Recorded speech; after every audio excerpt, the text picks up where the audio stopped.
People, Deluded, I'm back again. Fridays equals Q&A days. So without further ado and further delay, please allow me to do exactly that for you lot. People, without you lot, it's not possible. I'm never going to be a weirdo and make my own questions, and I appreciate it. If I've missed your question out, please don't feel no way. You know at this point I don't do it on purpose. I've received questions via Snapchat, Instagram, Twitter, all the different mediums, the community tab on YouTube. So yeah, if I've missed you out, just hit them up again, man. But let's crack on with what's in the community tab. If I remember correctly, there was about 21 questions at the time I last saw. Here we go. Q&A questions. 21 questions. Let's go. DS Boss has asked, once we get our fullbacks fully fit and playing, do you think we should start thinking less about the opposition and more about our ability? And do you think Emery will do that? I hear you're thinking, obviously our two fullbacks, Emery likes to put emphasis on the wing backs and this, it seems like he wants his attacking players and all them people to somewhat come inside, and the width comes from our wing backs and whatnot. So you could say that by the logic of, you have your full strength team, whether that's in defence, midfield or up front, we can start thinking about potentially what we can do as a team, what damage we could potentially cause in opposition, as opposed to always considering the opposition. I don't think it's as white and black as that, my guy, because I don't think Emery is going to stop trying to stop his approach in that. Wenger, I don't want to say Wenger never thought about the opposition, and I don't want to say Emery never thinks about his team, because it's not fair and it's not true. But to the fans, we've gone from Wenger, who was somewhat Disneyland, we just focus on what we're good at and everything that's magical, and then obviously we got smacked up, to Emery, who has had good results against the top six but has also had some disappointing ones. Potentially thinks about the opposition to the point where he hurts our team's general play and we are unable to play to the strength of certain individuals. So I do believe, regardless of the fullback situation, my guy, it's something Emery's got to look at. And it's not, to answer your question, it's not as white and black for me anyways, as seeing Tierney and assuming me Bellerin as well back into the side and we're playing. I think Emery's really, it's one of them ones as a coach, you've got to fight your own demons and fight your own thing, because I guarantee you go to Pep and Klopp, yeah, they've stayed true to their principles, and that's why, not the reason why they're at Liverpool and Manchester City respectively, but that's the reason they're professional managers. You have to find freedom within a framework. I don't feel, whether I agree with someone's playing style or not, I don't think a manager should always reinvent, always learn new skills and things, but I don't think you should do a complete turnaround and move from what you believe is right as a team, because at the end of the day, whether Emery is a success or failure, win, loses or draw, yeah, people will look at the players more so, to the point where Wenger's left now, we have a new manager, we can look at the players first. I just feel he's gonna be the sword it's gonna die on. So whether it's a success at Arsenal or whatever, he's got to look back and think, I did it my way. But I do think it's an internal battle of reinventing yourself. You look at Klopp.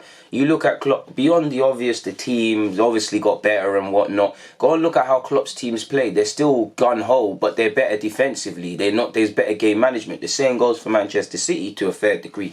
So Emery, I think Emery's got to fight that battle of what he stands for as a manager, the good things that's got him to the point, and obviously the need to reinvent himself with it being a new team second season, with it being a new league second season in this league, with it just being a whole different dynamic, new players and all of these sort of things. Already, since he's been here a year, he's seen a mass exodus of such. Look how many players have left. So already some players he's worked with have gone to a degree. So he's got to reinvent himself. Pablo's asked, why do you think Emery stopped playing a high line? And do you think that Chelsea away last season was the game plan where Emery had implemented a style? Now, that was a good game. If I remember that correctly, was it either Iwobi or Mkhitaryan scored? One of them scored, but we missed a lot of sitters in that first half. And I do see elements of what Emery wants to do. He wants us to be compact. He wants us to be good on the counter-attack. He clearly favours the wide options, but I do think there's a lot more. In regards to why he stopped playing a high line, I'm not too sure, because I would say Arsenal's line is still pretty high, my guys. So I'm not too sure of that, but I can't take anything away from you. So hopefully I've answered your question. Diabolicals asked, DG, I know you like scouting players, but I was wondering if you look at stats such as expected goals and key passes when scouting players, or do you simply just watch players with your own eye and determine their strengths and weakness? You've answered it. obviously, I mean, I'm a guy in my bedroom. I would love to have full access to Wii Scout, Scout 7, Huddle, and all of these fancy analytic tools. I would love expected that gives me not just expected goals, but all them things there. I would love it, but at the end of the day, I don't have them resources beyond what I can in it. So I do look at statistics when I can, but because of where I am at this point in life, I simply use my eyes first and foremost. If I see a good central midfielder, what can I see as his strengths and his weaknesses? You're never going to know fully about a player seeing them once, which really bugs me. You've got to watch them about 10 times. So I'll watch them. It's all the stuff I don't make videos about. So I'll try and watch them as many times as possible. Not religiously because I can't. But I'll watch them. I'll try and watch them away games, big games, cup games if they're youth. Watch them in the first team and with youth to see their level. Obviously, by then I'll pick up what I believe is their own strengths and weaknesses. Then I'd be a fool not to use any statistics that's available to me because it can paint a picture.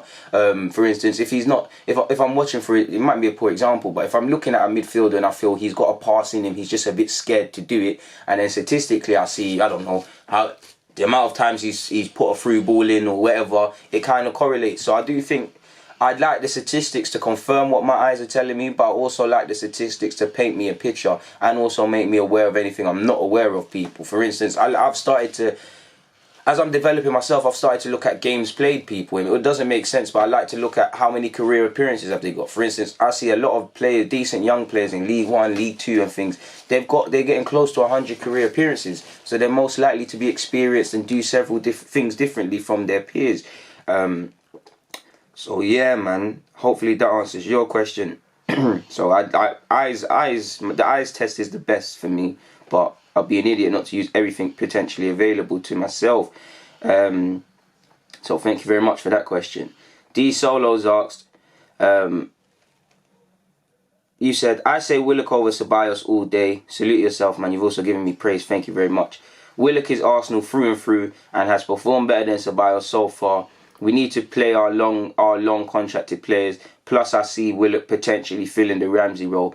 Do you agree? Well, I personally feel the only reason Willock isn't playing or playing on a more regular basis is because of his age. And obviously, it's probably easier to explain him being out of the side than the Ceballos is. Then, obviously, Ozil's not playing, but look at the drama it's causing. Do you get it? And obviously, he's still developing.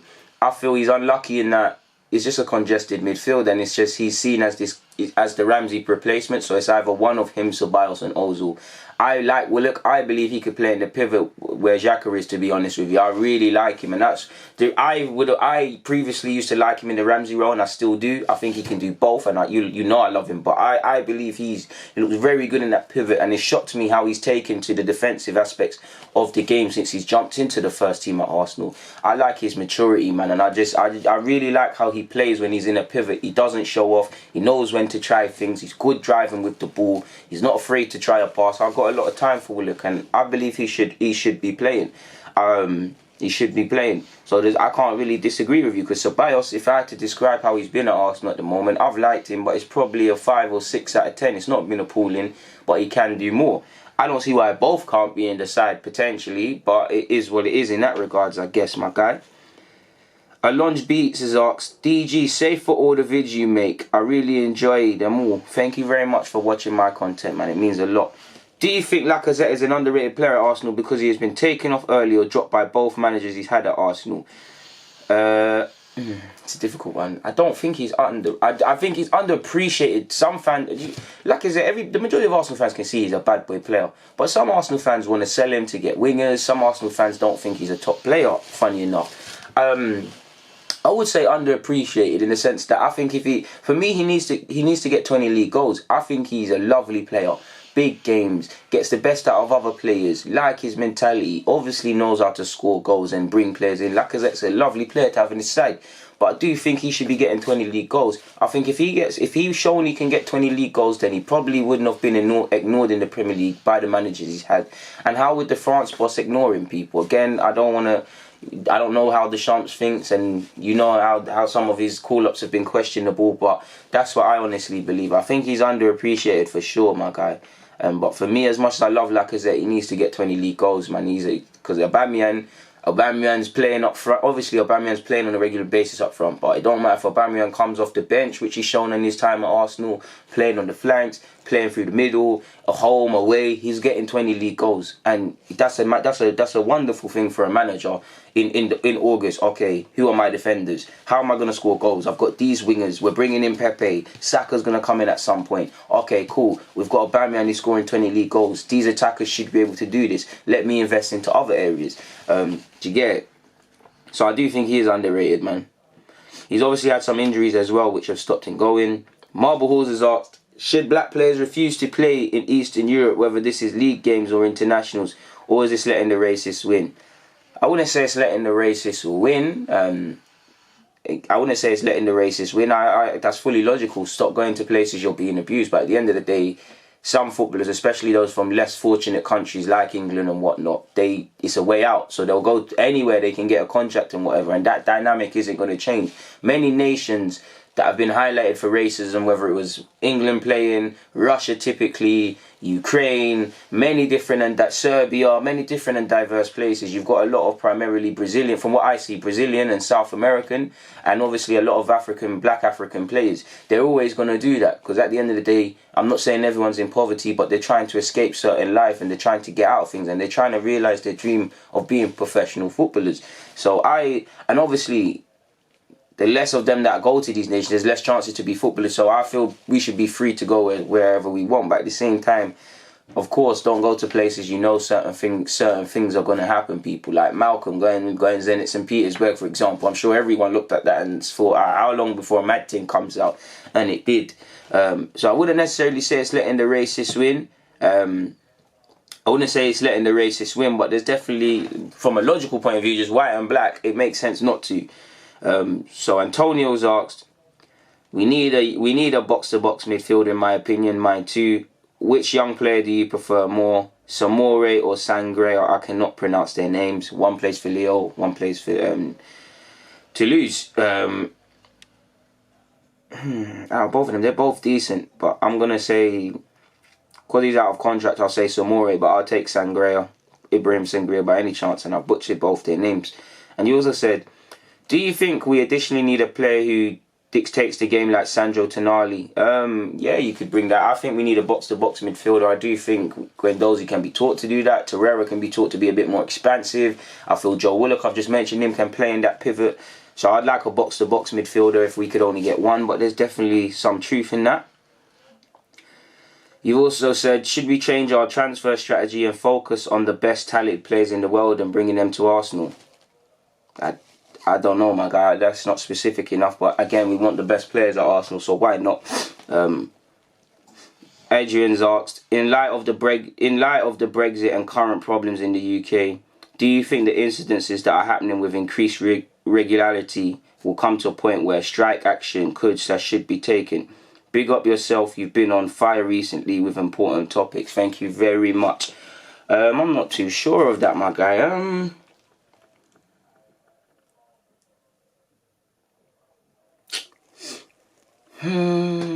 I don't know, man. Honestly, I don't know. I actually, it might get to that point, but when is that point gonna come, my guy? Like you said, we've seen a lot of madness. There's been a lot of madness.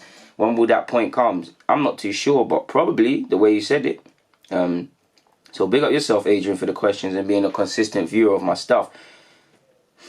Al-Haji asks, DG, what kind of mentality do you need to have if you want to be more successful in life? I don't know, because I wouldn't describe myself as successful. I'm failing every day until I can get out of my bed and look at that piece of paper which has every qualification, ambition, everything I've ever wanted to achieve in my life up until a point, obviously. Until I'm there, I'm failing every day, my guy. I'm trying every day. I'm trying to build away every day. I'm trying to lay a brick.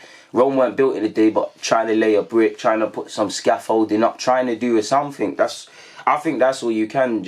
I think in life, and I do it as well at times, is we look at life too much by how much fruits we've harvested from crops and stuff in the day. We don't look at the seeds we've planted and how well we watered them, what that can do for us in a year or so.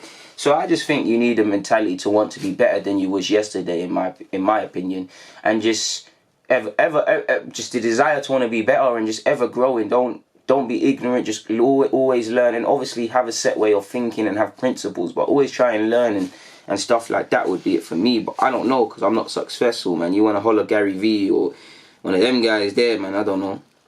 Zods asks, what do you think about switching Xhaka and Torreira's on-field position? Torreira plays in the DM and Xhaka distributes, shoots, assists, loses the ball, wins a foul, free kicks 25 years from their goal.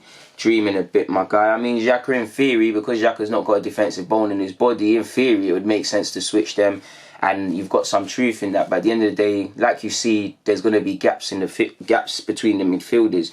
So while I agree in theory, I just don't feel Xhaka should be in the team on a regular basis as much as he is. But it's not my call to make, and I'm just got to sit back and accept it. Antonio again asks, what do you think about Torreira's current situation at Arsenal? He looks lost and alone. If Emery doesn't handle this situation properly, do you think he could leave Arsenal at the end of the season?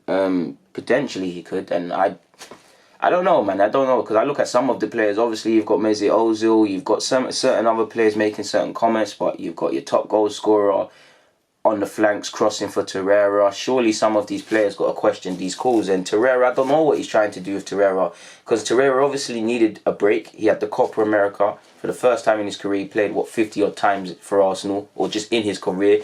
So that takes a lot out of you mentally. And then I kind of understand why he weren't involved at the start. But what I don't get is playing him in roles. I don't mind him doing the box-to-box combative thing. For me, he's a 6. He plays at the base. He could be a box-to-box ball-winning midfielder who can contribute a bit in the final third. I don't think he's got the ability to the point where he can be a cam, and it doesn't make sense. He's obviously not going to play as good as he can. He's trying. You see him evidently trying and whatnot, but I don't get it. And maybe he could leave. I mean, he sounds like a warrior, someone that wants to make this situation good. So we'll have to see what happens. But yeah. Ishmael, I believe, asked, in terms of covering for the right back position as well as competition, do you have any realistic targets in mind? I like the look of Atal at Nice.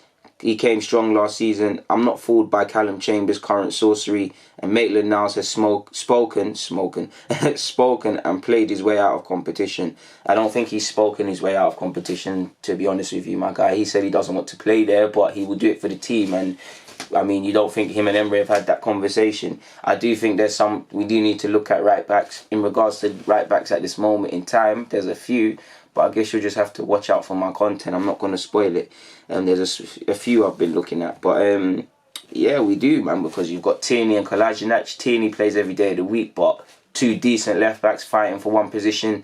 Competition could make Bellerin develop to an even greater standard, because I know he's a captain and he's going to be here and whatnot, but everybody needs competition. I think the only positions really and truly that is undisputed is Aubameyang's, because he's earned that, because he scores 20 league goals and he's in red hot form. It's sad for Joe Willock that he gets benched, but I feel Joe Willock is one of them that probably shouldn't be dropped, and to a degree Guendouzi as well. They've earned their spots, and I want us to get to a position of that again. Hajay's asked again, DG is 18, too young to become a professional footballer? Nope. Taib's asked, do you think Saka has the potential to reach Sterling's level? I think Saka has all the potential in the world, but let's just let him develop.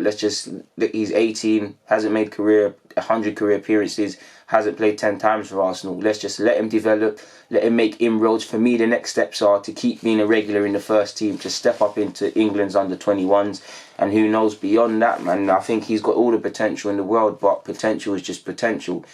Away from Saka's ability, I know for a fact he's a very coachable person, comes from a very balanced and grounded background with two wonderful parents, and they've raised their child well, because he is very humble. He wants to learn, he's got the appetite to learn, and his ability to retain information, which people forget how important it is. If you're an 18-year-old and you're put out there in your Premier League, and I don't know, Emery's told you, I need you to track back certain yards, and you go out there and play like you do in academy, dribble, lose the ball 35 yards up the field, the position he's told you to cover is the one being exploited. You haven't retained information, you haven't listened. You could potentially lose the coach's trust. You lose the coach's trust, you're back to the beginning, where other people might take advantage of the spot you had up for grabs, and you lose his trust. You simply don't play people. Saka, it's tough to give young players chances, so the most you can do is repay the manager's faith. Saka's done that. It's away from obviously he's a young player, but we're not even looking at him as a young player now. You're looking at it, we had an issue in terms of left wing. He's put that claim for himself. So until Saka goes through loss or bad form or anything like that, he should be playing week in, week out in the important games. So yeah, THC is asked, tactics are important for the team, but I believe reading the game and knowing how to adapt to play individuality is more valuable. How do you see it? Let me repeat that. Tactics are important for the team, but I believe reading the game and knowing how to adapt play individually is more valuable. How do you see it? I promote freedom within a framework. I agree with you. For me, I feel tactics, structure, how we want to play is how we do it. Then it becomes, for me, thinking about the opponent. What threats do they pose? How can we mitigate that? And then it's about looking at certain individuals in my side. How can they make the difference? But beyond that, I want to promote thinkers. I go back to my grassroots days. Darren, he's the coaches. I go as far as to say him, Arsene Wenger and Gary Vaynerchuk, between them are the reason I'm sitting here making these vids. He changed the way I saw football. Like the way I hear people talk about Pep Guardiola and playing under him, that's how I feel under Darren, innit? But as much as I loved how he coached and whatnot, and you definitely knew what you had to do on the field. I remember one time I came off the bench, he told me to do something, I kissed my teeth, he heard that. I'm all saying it's not me and that, pick up to Darren and that. So you have to do your jobs. But for me, he promoted freedom within a framework. Like he wouldn't necessarily just give you the answers. He'd want you to work it out in training and then he'll guide you. But on the pitch as well, he'd want you. Because we had 11 captains. You had a lot of vocal people. We'd work things out ourselves. Oh, this winger is making this run. Let's go and double up. Let's go and do this and stuff like that. And I think, I'm not going to say players don't do that because they do. But I think that's the reason why Emery, to a degree, Emery, Conte when he was here, Pep and Klopp, they're getting praised more for the jumping up and down things. Why do you think the days of Vieira, Roy Keane, these man there, obviously the culture is different, but Wenger and them man there, on top of it just not being them and how they are, they don't need to jump up and down. Why do you think them man there are Pep and that are jumping up and down? They're always telling players where to go, because players are not active thinkers as much nowadays, because they're scapegoats, because they don't really get blamed. I feel players want it, but I don't feel players are as dedicated to the craft and stuff. I'm not saying they're not dedicated to be footballers, but I don't feel it really kills them to do certain things as much as you go back. And those of you who are older than me, go back previous years, then that, I don't think it is. It's that anymore. Olmus said, what do you think is the most appropriate solution to the issue that is racism? It's sad that in 2019 racism is still an issue. I don't have the issues, I don't have the solutions, my guys, to solve racism in society, and no one does, and much less in football. I was having this talk with other people, and I think it's get to the point where, obviously you can sit here and say walking off fields and stuff, the racists win, and that's true, but by that logic, the racists win either way, because whether you stay on the field or you don't, they calling you an N-word now, they're calling you an N-word during the game, they could call you an N-word after the game. Like, they ain't going to change how they think.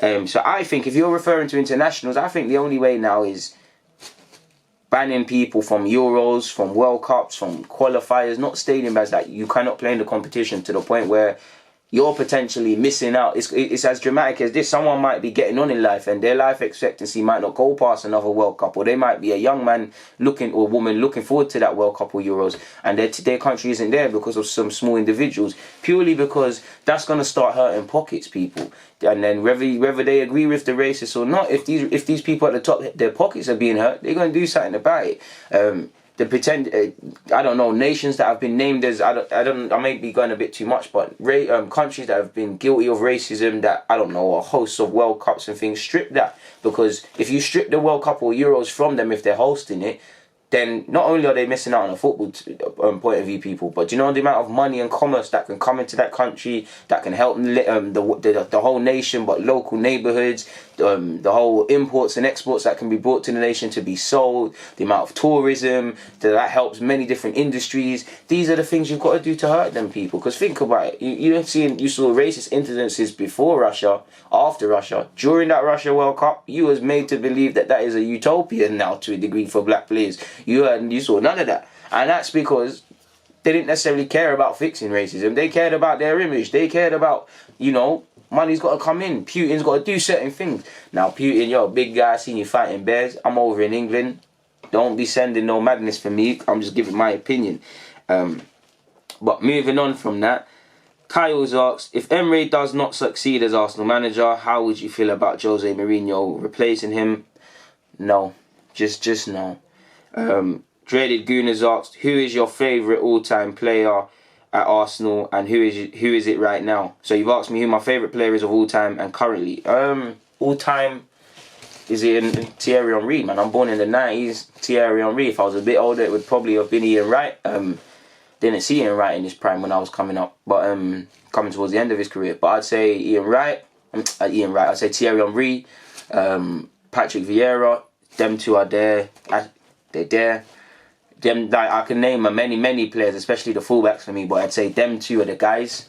Patrick Vieira had me getting Vaseline and putting that on my shirt as a kid, and Thierry Henry is just Thierry Henry.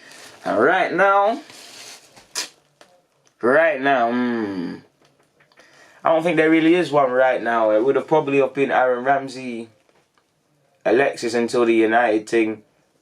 I got a soft spot for those, we all know. But I'd say mainly if you ask me right now, probably the young players. You know, really, it's probably the young players. All the Sakas, Nelsons, Maitland-Niles, Willocks, Emile Smith-Rowe. Yeah, they'd be my favourites. And all the under 18s and 23s and all of these things, they would. If you had to press me for this favourite thing you seek, it'd probably be that. Finally, Ken's has asked, when do you think Arsenal will next win the league? How long's a piece of string, my guy? I don't know, but I would love it to be this season or tomorrow. Obviously, it won't be, but I don't know. I ain't got a crystal ball, my guy, man. Hopefully within the next 3 years. But you see what Pep's doing at City and the war chest they have. You see what Liverpool are doing with Klopp at Liverpool. And it's just a myth, isn't it? It's just a massive myth, really. I mean, I say it's a myth until it becomes not a myth, but I can't really see how. I don't want to say another club isn't going to come and test them, but definitely in Arsenal's perspective, I can't really see it unless something dramatic happens. But we've got 3 final questions on Twitter, people. Pure San Suranj, apologies, has asked me, do you think the reason Emery is playing such a safe squad in the Prem is that he knows he needs to secure the top 4? We seem like 2 different teams in the Cup and Prem. The team that plays in the Cup has more freedom in their game. I think a lot of that is because the pressure's not really on them. The opposition isn't really at us, and it's young players, and we change up the squad. I do agree with that, but when the Liverpool game comes, my guy, let's just see if that's the same case. So I don't necessarily correlate with playing. Admittedly, I'd need you to specify what you mean by safe, but obviously, to answer your question, obviously how we get into the Champions League, it doesn't really matter. I think if you only go into the Champions League via winning the Europa League, I do think he'd get the sack, but that could save his bacon. But Premier League is the creme de la creme. There's 38 games. We need to be convincing over them, to be honest. So we should play the strongest team in that. I want to see a strong team out there in the FA Cup when it comes around. Kat Yarabal, it's not a priority. Beyond the fact that it could be, well, Arsenal fans in my lifetime, we ain't seen our team. We've seen us get to finals, but we haven't won that cup. It's not the biggest silverware in anyone's career, but it's silverware, so it could be impressive for our young players. Obviously, you've got Emery. It could be his first trophy at the Emirates or just as Arsenal manager and whatnot. But we've got Liverpool away, so we'll see what happens. But yeah, I wouldn't begrudge Emery for playing his strongest team in the league. JMS has asked, love from Dublin. Would you rather Arsenal finish top 4 but win 0 silverware, or miss out on the top 4 again but lift the Europa League and the FA Cup? Now, that question's set up perfectly. I've just spoken throughout this of my love for the FA Cup. Because, I mean, you'd get everything, wouldn't you? Europa League winner, you're in the Champions League, you won the FA Cup, we finished 5th, so what? But nah, I'm going to go with the first option. I'd rather get the top 4 purely because, don't get me wrong, silverware is silverware, but we've missed out at 3 years now or so, 2-3 years. I've lost count now. I remember when it was a given as an Arsenal fan. Life, death and finishing 4th. People used to banter us about how times have changed. But I would take that because over 38 games, we might not be the best, but it would show on paper that you've done enough to be one of the top 4 teams in the country. We return to the Holy Grail. I want to see us have some consistency and all of these positive connotations over a sustained period. We are clearly a cup side. We perform better in cups because for whatever reason. That's a fact. Over the last few years, we have done better in cups than we've done in the league. We've got to a Europa League final. We've got to a couple FA Cup finals. where's the top 4 been? Do you get it, my guys? Obviously, we was top 4 when we missed out on them things. Was we top 4? No, we never got 4th when we won that FA Cup. We was in the Europa. But you get the point. Me personally, I want to get top 4 via the league because as well, just again, we're in October, so I don't want to get excited and draw conclusions. But it would be a kick in the teeth, and it would be serious question marks over Emery's managerial ability if, at the moment in time, again, if United start going on a 5-10 unbeaten run and win games, the narrative changes. But because of the way United are, potentially, I do think Spurs will be in for a shout. But Spurs are going to be up and down. Chelsea are doing their thing. But again, us and Chelsea, it's all fun and games right now. We could go through a bad patch. Do you get it? It seems like top 4, I don't want to say it's there for the taking, but there's 2 spots there for the taking for someone. Whether they want to claim 3rd or 4th is completely down to them. So, yeah, man. I would rather the first option, JMS. Thanks for your question. Finally, D Doubles asked.